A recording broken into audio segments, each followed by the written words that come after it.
Good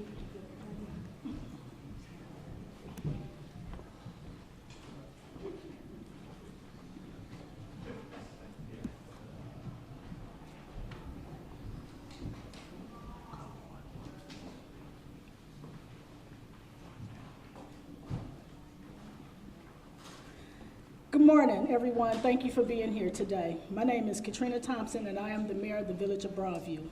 I would have preferred to host this press conference today to highlight the advances that Broadview is making in creating a green economy. But unfortunately, we're here for a much different and darker reason.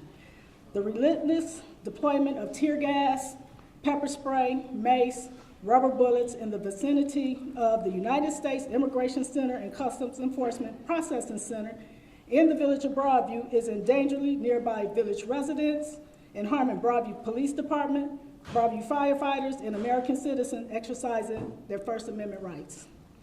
As you may know, as recently explained in a letter to leadership in the U.S. Department of Homeland Security, in case they were unaware, the tear gas does not travel like a rubber bullet. Instead, it spreads aerosol or smoke cloud. As far as it removes depends on how it deployed in environmental conditions. The canisters or the projectile itself can travel hundreds of feet when launched. The gas cloud generally irritates people within 200 to 700 feet radius, but wind can carry it farther and spread it unpredictably, and it has. Broadview police officers are routinely being exposed to ICE agents, tear gas volleys, forcing them out of action until they recover. Broadview firefighters and ambulance personnel are being exposed. Nearby residents are being exposed. That is saying nothing of American citizens exercising their free speech rights that ICE agents are firing up. The ICE volleys has gone beyond gas. Broadview Police Chief Thomas Mills was verbally assaulted by an ICE agent during the protest outside of the facility earlier this month. He has been doing this job as police officer for 37 years, a long time now. But he was stunned by the attack, he told me. Mayor, I have never been spoken to by a fellow law enforcement officer in such a way. All this chaos also creates allegations of criminal activity on their part. The Village of Broadview Police Department has launched 3 separate criminal investigations into ICE activities since they've launched their blitz in Chicago area. That is 3 criminal investigations. Lots of rhetoric oozes from the White House about ending crime in urban areas.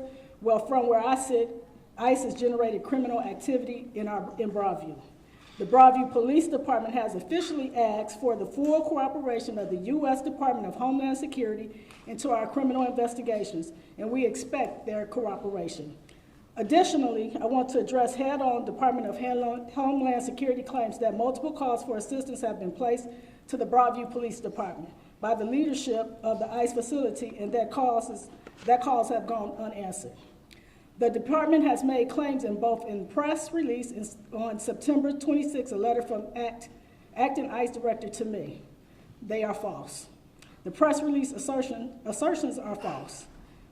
The letter, our police log is clear, accurate, and truthful. On September 19th, regarding Village of Broadview first responder activity at 11:39 a.m., the Broadview Police Department received a single call from the ICE facility informing us of objects being thrown onto railroad tracks behind their facility. Per our protocol, Broadview Police Department contacted Harbor Belt Railroad, which is responsible for track security, to alert their security service to address ICE concerns. That's it. Let me say this, beleaguered Broadview residents, our Hispanic residents, our African American residents, our Asian American residents, our white residents are all begging for relief from ICE siege of our neighborhood and our community. They are texting me, they are calling me, they are coming into the Village Hall looking for help. In effect, the Department of Homeland Security is running a disinformation campaign that will make even Russian blush, and they are making war on my community. After I made the making war on my community in my letter to the Department of Homeland Security, ICE agents on this past Saturday morning informed Broadview Police Department officer in oral, in-person communication that would be a shit show in Broadview on Saturday. ICE agents told my officers that they would be launching enforcement action throughout all of Broadview throughout the day. Additionally, ICE informed officers that ICE agents will again deploy chemical arms such as tear gas, pepper spray, etc., against American citizens, our residents, and our first responders. ICE denied that exchange took place. But I trust the professionalism and the honesty of Broadview Police Department. They are the best in blue. In case you didn't notice, the chemical arms attacks continued on Saturday. If you watched or read the news from all over the weekend, the facts spoke for themselves. Now it all has to stop. ICE has to stop issuing falsehoods in their official communications, and instead they need to communicate truthfully with and about the village of Broadview and our first responders. ICE has to dismantle the fence. ICE has to stop putting our residents, our police officers, our firefighters, and American citizens in harm's way. ICE has to stop unprovoked chemical arms attacks on peaceful protesters and on journalists. This behavior is not normal. This is not Putin's Russian. This is the United States of America. We invented representative democracy, not military dictatorship. And because we are a democracy, I want to urge the protesters to continue to exercise your constitutional protected rights of free speech. But I want you to do it peacefully. I want you to raise your voices and not your fists. My guiding light, the Reverend Dr. Martin Luther King, Jr., who was no stranger to protest, and said, we must forever conduct our struggle on a high plane of dignity and discipline. We must not allow our creative protest to degenerate into physical violence. I urge protesters to follow the Reverend Dr. King's counsel. Now I have to say, it has not always been a perfect democracy. As Dr. King knew and fought to improve, this country tolerated the harmless of inhumanity of slavery and Jim Crow laws way too long. And Dr. King paid the ultimate price in the quest for a more democratic United States. Nevertheless, we have made enormous progress. My presence here today as the first African-American female mayor of Broadview is a testimony to that progress. Nevertheless, racism does remain a feature of American life. That is true. Still, we have been making real progress. Now we're backsliding as a nation. As mayor, my governing approach to deploy love and kindness to achieve Broadview's objectives. Following Dr. King's advice that nonviolence is absolute commitment to the way of love and that the only force capable to transforming an enemy into a friend. DHS and ICE leadership, their agents and their boss at 1600 Pennsylvania Avenue should try it. They should heed Dr. King's advice. It can't hurt, it might help. That's what makes Broadview strong. Now I ask Chief Mills to speak. Thank you, Mayor.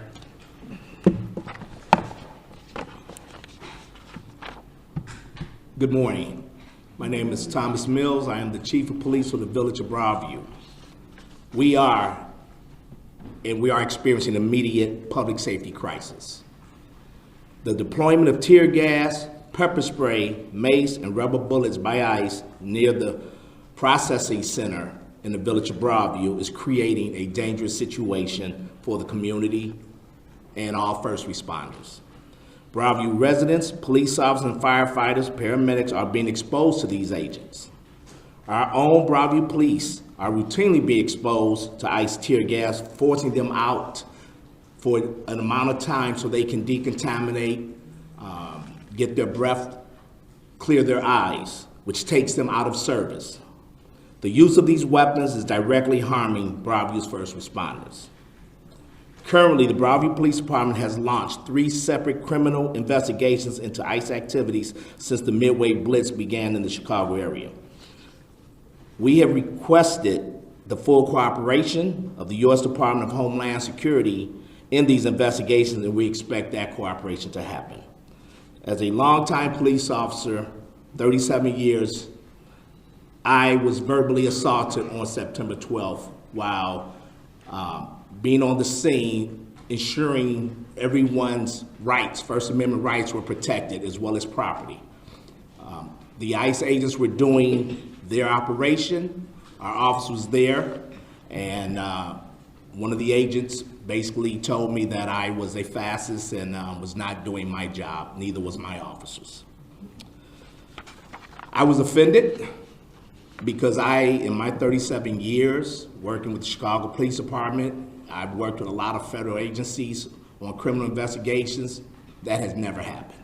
We may not always see eye to eye, but we find a way to work it out for the better of the community in our assignments.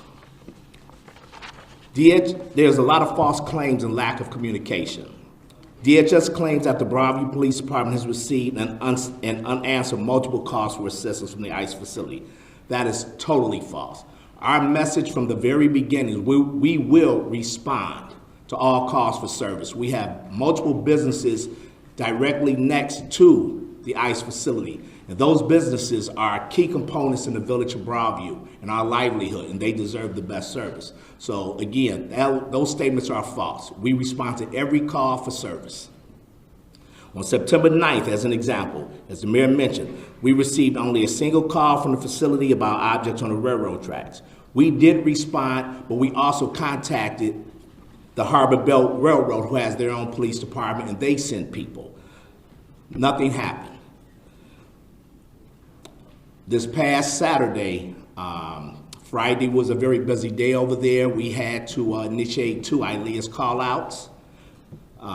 Saturday, I was alerted by one of my officers, my deputy chief and I, is that the director, Greg Bovino, was on scene. They were first in our parking lot. We asked them to please leave our parking lot, at which time they told us that they would be doing a full blitz here in the village of Broadview, and it's going to be a shit show.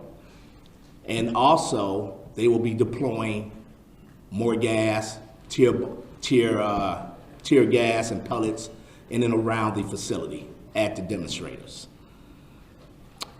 In conclusion, I want to say, a sincere thank you to the Illinois State Police, our Cook County Sheriff, all the municipalities directly where the mayors are standing with me. Their police departments have responded to all of our calls for assistance.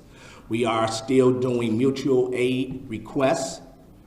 And at this time, I want to restate my request to ICE and DHS for regular, routine, and consistent cooperation and communication with the Broadview Police Department. Thank you. I'd like to now bring the Fire Chief, Chief Matt Martin.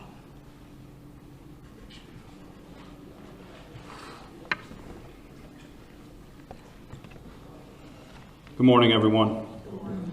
My name is Matt Martin. I'm acting Fire Chief for the Broadview Fire Department. I want to address the illegally constructed fence. The U.S. Immigration and Customs Enforcement ICE facility in Broadview illegally built a fence on a public street, Beach Street, in the early hours of September 23rd. This construction was done without a permit, and it's on a street under the jurisdiction of the Village of Broadview. The federal government is not above our local laws. This fence is currently blocking access for the Broadview Fire Department to businesses on that road. In case of a fire or other emergency, our apparatus cannot use the street to get to the scene. Each day this fence remains, the risk of tragedy increases. That is the law of probability, and it applies to everyone, including the federal government.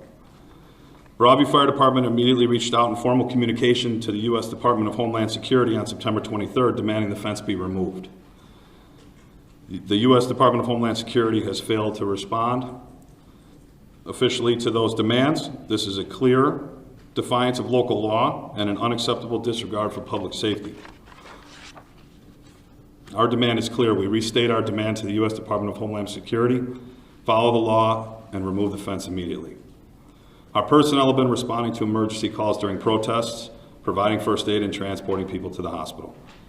My men and women have been exposed to chemical agent attacks while performing their duties. The risks to our Broadview Fire Department personnel remain my daily, constant worry. The failure to remove this fence only adds a pattern of behavior that endangers our first responders and the community they serve. Thank you for your time. At this time, I'd like to turn it over to Mayor Lovero from the City of Berwyn. Thank you, Chief. So I'm here today for one reason. My reason is this young lady standing to my left, as well as all the other mayors that are standing up here. We are here to work together to try and make sure that our residents are protected in this time. Because right now, we've heard about ethnicities, we've heard about slavery, we've heard about all different things, but this is a human rights issue. This is something that we should all recognize. We should have grown up from what happened past years. We should now realize that we're progressing backwards. And this is a human rights issue. I'm also here to introduce a resolution that the City of Berwyn passed 8-0 that is going to be brought to City of Washington, D.C. by myself on October 6th to give to the hands of our legislators, if they are there, with respect to asking our federal legislators to pass legislation to make sure that these agents are unmasked and provide identities if our police department encounters them on the street. Because there's a lot of fraudulent people out there trying to pretend that they're with the federal government. We should have the right to have identification and know our police department needs to know who we're dealing with. We in Berwyn are a welcoming city. We do not cooperate with the federal agencies. However, we want to make sure that our people, our residents, are protected. And that's what we're all here for today, is to make sure that the residents of our communities, their rights are protected. And I stand with Mayor Thompson and everything that she has said. And I thank you for inviting me. Question for Chief Mills first. Yes, sir. So, obviously, your agency is aware of transparency. You have body cameras, you have badge numbers, we know who your officers are on the street. How are you going to begin to investigate these crimes you're talking about, these alleged crimes? They don't have body cameras, the federal agents, they don't show badge numbers. How are you going to say that's the person who shot the projectile at the reporter? This is the person that ran over or ran, down this person on the street. How do you begin? Well, not to elaborate too much into the investigation piece, I have sent out via certified mail and email a letter requesting cooperation to Director Hott. He did respond back, ensuring we would receive cooperation. That was as of yesterday. There has been some video provided of the first pedestrian being struck. We're still trying to look at that video. As a local law enforcement official, I have to have faith that our federal law enforcement partners will cooperate with us in this investigation. We will do our best. We will leave no stone unturned. We will continue to visit that facility requesting to speak to people, and we will document this. Again, the CBS News reporter, again, who vehicle was struck, same thing. I know who's working every day in my police department. Like you said, I have body-worn camera, all of my officers.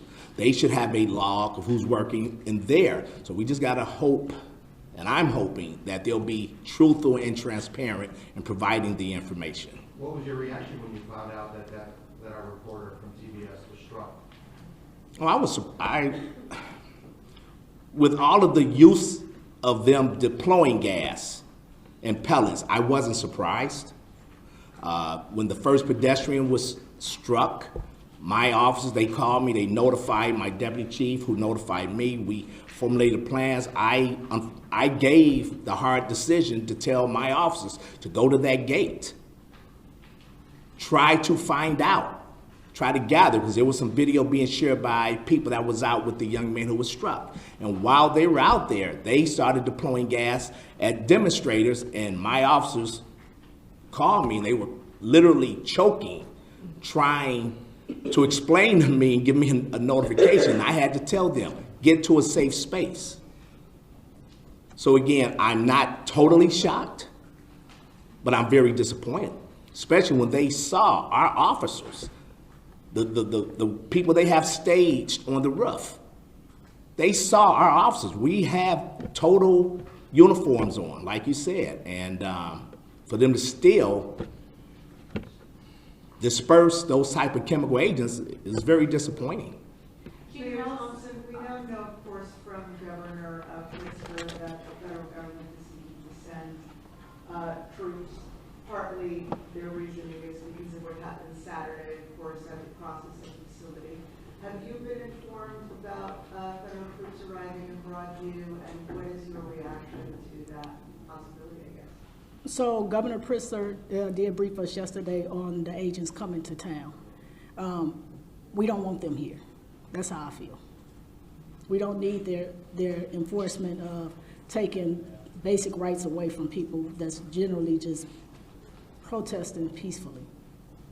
And of course, they say that they're being sent because Broadview law enforcement hasn't been doing their job. Our police officers are doing their job. You just heard Chief Mills demonstrate that. We're a small department of 25, so that's why we're relying on our surrounding municipalities to come assist, the Illinois State Police, Cook County Sheriff Department, because we are a very small community with very limited resources. Mayor Thompson, a lot of the protesters who are out there are asking for the facility to be shut down altogether. Do you have the authority to do that? It's federal government. So you do not have the authority in Broadview. It's federal government. Mayor Thompson. Yes, sir, in the green. You've been, this is the question I was trying to ask you yesterday. You're the mayor of a small suburb on the outskirts of Chicago, suddenly now in the national spotlight. This has got to be surreal for you and the people who work around you and with you. Talk about kind of what the last month has been like for you as a mayor. So the last month for me is very simple for me. First of all, I'm not a career politician. And number two, I always practice love and kindness. So when we operate in that realm, we give people hope and faith that this too shall pass. And we cannot forget the discrimination that took place during the civil rights era. We are seeing this all over again, history repeating itself. But we break through with love and kindness. And a follow-up, a very quick follow-up, are you concerned that this announcement, this effort today will make you more of a target by the Trump administration? I have no idea what that looks like today. Have you considered legal action, any kind of injunction, or going to court over this? We are exploring our opportunities and we'll make an announcement within the next 24, 48 hours. Chief, regarding your investigations earlier, you said that you were disappointed with how you've been acting and everything. Your previous experiences and then previous comments made people there where it was describing where it's like, misinformation on par with Putin's Russia, et cetera. Plan A is you hope they cooperate. What's Plan B if they don't cooperate? We're going to throw more misinformation out. That's kind of an extension of the fencing as well. You ask them politely to remove the fence and they ignore you. What's your next step? Our next step would be to consult with our legal team. Can you take the fence down yourself? Public Works or something? It's a fire hazard. It's your words. Chief.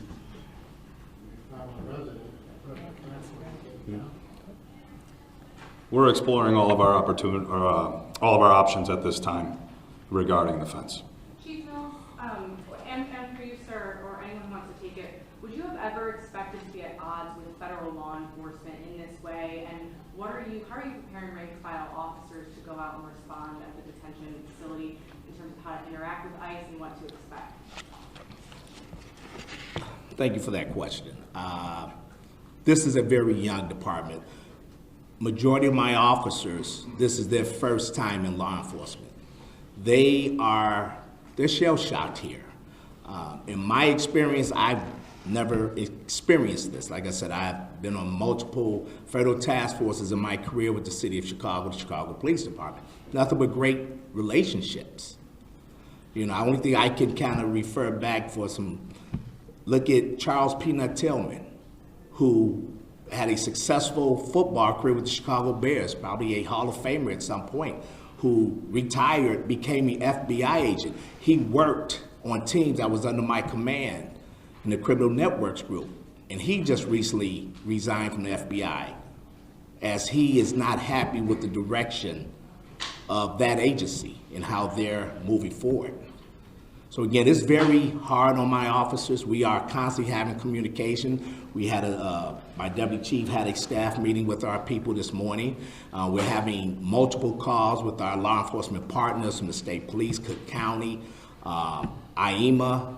Everyone's trying to assist us. And again, I can't say thank you enough to the mayors that stand here and having them allow their officers, because again, we fall under the Illinois Trust Act. And even though it's a clear piece of legislation, I think, everyone's nervous. This is unprecedented times when we're actually having to try to do our job and against the federal law enforcement, who's doing their job. And for former Mayor Lightfoot, can you talk about your, relationship with Mayor Thompson and how you're assisting in this moment? Well, first of all, I'm mindful of the comments that the chief has made. As a former federal prosecutor, I worked extensively with federal agents of every type. And it is profoundly disappointing to me to see these ICE agents, not only here in Chicago and Broadview, Illinois, but across the country, acting in such a way like they are an armed militia accountable to no one, and especially not the people. They need to take the mask off. They need to abide by and respect local law enforcement and local rules. So it is deeply disappointing to me. And Mayor Thompson and I have known each other for a number of years. She was extraordinarily supportive of me while I was mayor, and many of these other mayors I know as well. In Northern Illinois, through a number of different organizations, notably the Municipal Metro Mayor's Caucus, we work together in times of crisis. And many of us work together, hand in glove, during COVID. I've obviously left office, but those friendships and the respect that I have for mayors across this region and the residents of this region in Chicagoland has not diminished. And so when I saw what was happening here in Broadview, I reached out to Mayor Thompson and just offered her support, just sister to sister, mayor to mayor. And I will continue to do whatever I can to be in support of her, because this is a moment where I want to make sure people don't forget what's happening here in Broadview. Yeah, the parade down Michigan Avenue, the people on the boat in the river, that's deeply disturbing. But right here, every single day, residents of Broadview are on the front line. They are experiencing the wrath of federal law enforcement run amok, and they deserve to have a peaceful life. They do not deserve the psychological warfare that, unfortunately, ICE, I think, is inflicting across the country, but particularly here in Chicagoland. And they don't deserve the risk of health and safety that they've experienced. Indiscriminate firing of rubber bullets, indiscriminate release of toxic fumes. That's not okay. And I put on my lawyer's hat, I put on my former prosecutor's hat, and I put on my hat of friendship for these mayors and say, anything that you need from me, I'm here to support. Are you officially contracted with the city for legal? No, I'm just here to help. I'm a private citizen, and I'm here to help. Based on my experience and friendship, I'm just here to do whatever the mayor and her team will need from me. Chief Mills or Acting Chief Martin, either one of you, you mentioned that this is impacting first responders. Have you had response times to serious emergencies slowed down by what we're seeing here? The residents of Broadview that are calling for help in an emergent situation. I will share a brief, and then Chief Martin can add. I know our police officers are resilient. They do a phenomenal job. They are responding, providing the best service to all of our residents, our business, our stakeholders, people who come in and out of Broadview to work. So I don't think our calls for service have went down. There have been times, of course, when we have to call for more help, of course, and at that point. But even during those times, we constantly monitor our radio. Deputy Chief Johnson here is responsible for the daily operations of our police department. That's her main focus, ensuring no calls are being ignored. So like I said, we do prioritize at times, but again, all of our residents have received the absolute best service we could provide them. Chief Martin? Could you just quantify too how many police departments from other areas are being and how often? Well, that's a twofold question. So we all on basically the same radio band. So if they hear one of our officers calling for help and it sounds like an emergency, like immediate, they will start responding. But we also fall under the ILEAS, Illinois Law Enforcement Alarm System. So as things start happening, if we think we need help with traffic and things like that, we notify our dispatch center and we can ask for a set amount of officers, at which time they normally respond within 5 to 10 minutes. In most cases, they're the same officers or they're even additional officers. And I have to, again, I keep saying thank you to the mayors because we all have shift minimums and standards that we follow. And when we call for help in other municipalities saying, it affects their community as well. It does, and again, I can't, I'm just so ecstatic and happy because for every department, this is unprecedented times. Even when the officers show up, Friday night, I had so many different officers from other towns and they were sort of like deer in headlights, like, wow, they had never seen this type of action. So, Chief Martin. Thank you, Chief. In response to your question, my personnel, men and women of the Broadview Fire Department, have responded to calls in direct correlation with the facility there. We have had numerous responders exposed to both pepper spray and tear gas, myself included. I've been out there every day, so I can tell you that we've been responding, and we will continue to respond as we should when 911 calls are made, and we're giving our best effort to help anyone that is in need of our assistance from the fire department. Have you ever been able to inspect the facility for fire codes, any violations, things like that in the past? I know you guys have responded to It's a federal facility. It's a federal facility. So what about the businesses at the end of the block that are now blocked off, the south end?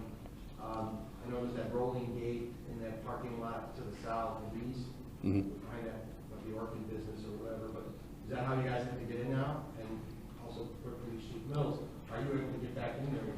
Are they letting new officers in there as well, to the south end of Beach Street? Yes. They are? Okay. Yes, we have a code to that gate. So that's the only way that you guys can get in there? My answer is yes as well. So Chief Mills, you have received a response from DHS, the letter that you sent, or are you still waiting to hear back on the criminal investigation? No, I emailed yesterday a formal letter and as well sent certified mail, and I did put that in the letter to Director Hott, and he did respond back that he would cooperate, and he also added that he would like our cooperation on some other matters, and it was a little disturbing because we didn't even know about these matters. So again, we talk about false claims. He didn't indicate what matters he was. Some vehicle damage type things. We were aware of one incident, but they were responsible for protecting their own property as they fenced off the area where their cars were. So again, we still took the report, but again, we're still trying to we don't even know what cars were damaged. And they haven't provided any info yet on the 3 investigations that your police department. Not at this moment, no ma'am. Do your officers have the proper equipment with gas masks? Absolutely. Again, our mutual aid partners, Illinois State Police and everyone, they have come out. We've done our fit testing. Again, when it first started, we were not. We were using masks that we use for COVID, N95.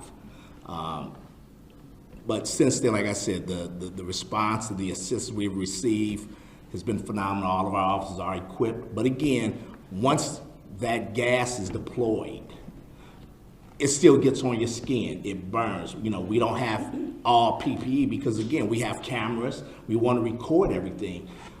So, again, our officers, they're doing the very best with the equipment that they have, but we're constantly, our mayor and our village board, they're constantly giving us all the resources that we need along with our federal partners. Not federal partners, our state partners. I'm sorry, our state partners like Illinois State Police, Cook County. Yes. Thank you very much. You said you were verbally assaulted. Were any of your officers also assaulted by others?